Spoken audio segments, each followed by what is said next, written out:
An incredibly powerful film narratively and engrossing, gripping, arresting as a series of moving pictures. The Killing Fields is known as one of the more acclaimed British productions of the 1980s, nominated at many of the establishment awards ceremonies of its day. It was rather successful at that, winning the BAFTA for Best Film as well as for actor, screenplay, cinematography, editing, sound, production design, and newcomer. Both the actor and newcomer BAFTA was awarded to Hang S. Nar, brilliantly depicting journalist Diff Pran.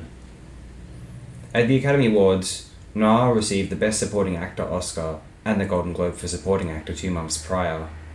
Why he wasn't nominated for lead actor here is anyone's guess, though this was also controversial with Al Pacino in the first Godfather film, so that's in good company, I guess. It also won the Oscars that year for cinematography and for editing. For whatever we can say of Roland Joffe's subsequent career, The Killing Fields was an extraordinary theatrical feature debut.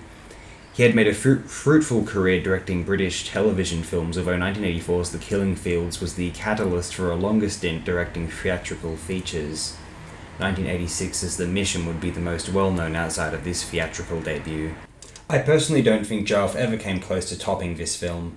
The Mission is obviously decent, it contains one of Ennio Morricone's better scores, but the film itself always struck me as a really contrived take on what a great film would be, if you know what I mean. It's fairly pretty, but I don't know. Try it? Yeah, I'm not certain.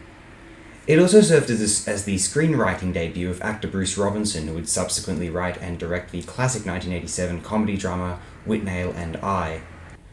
This film's narrative takes place during one of the most unfortunate chapters in human history, and one which is often politicized to an exploitative degree, and yet this film is not concerned with waxing political, as opposed to illustrating, championing human bonds. Not that the film is apolitical, not in a, there's no one factor to blame.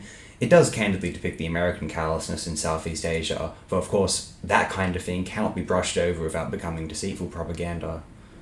At the same time, it doesn't depict the Khmer Rouge as a unique ideological evil, rather as a manifestation of an eternal human wickedness which we so truly ought to have conquered. It isn't an attempt to finger-wag at the specific political ideology of the Khmer Rouge or communist projects as a whole. In fact, Pol Pot is not referred to at any point in this film, to my recollection. Human evil coalesces into a biological mutualism between evil in the developed and underdeveloped world, a water wheel powered by the blood of both American and Khmer Rouge victims.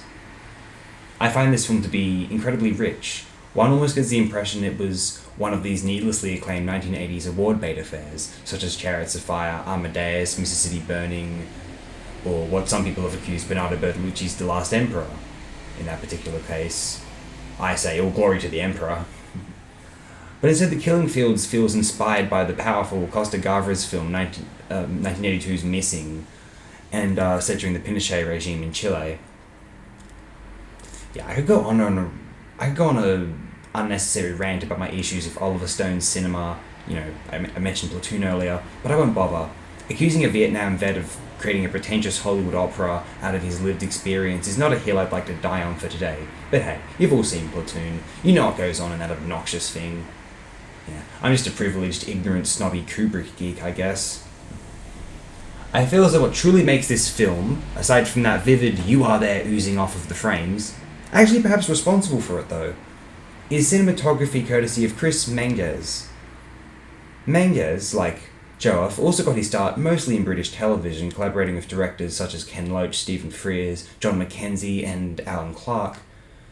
Menges returned to photograph Joffe's follow-up The Mission, receiving even more acclaim than ever before.